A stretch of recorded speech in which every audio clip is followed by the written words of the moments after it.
Ang halamang oregano.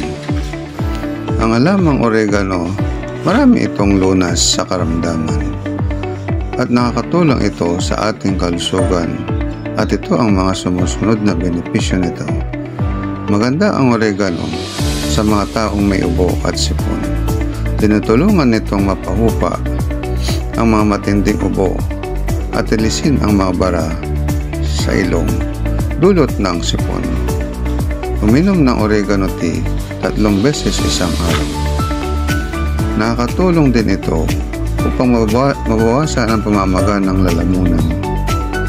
Nagbibigay ginhawa ang oregano sa taong may hika o chronic bronchitis. Nakakatulong din ito upang mapalakas ang ating immune system.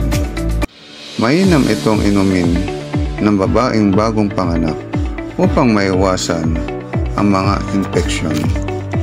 Tinutulungan nitong mapabilis ang sirkulasyon ng dugo. At para sa mga babae, nagbibigay ginhawa ito dahil sa dysmenorrhea o sakit sa puson. Nakakatulong din ang oregano sa mga taong may UTI. Dahil mayaman sa antioxidant compound ang oregano, tumutulong ito upang maiwasan ang pagkaroon ng cancer o nilalabanan nito ang mga free radical sa katawan sanhi ng pagtanda. Kaya uminom ng oregano tea.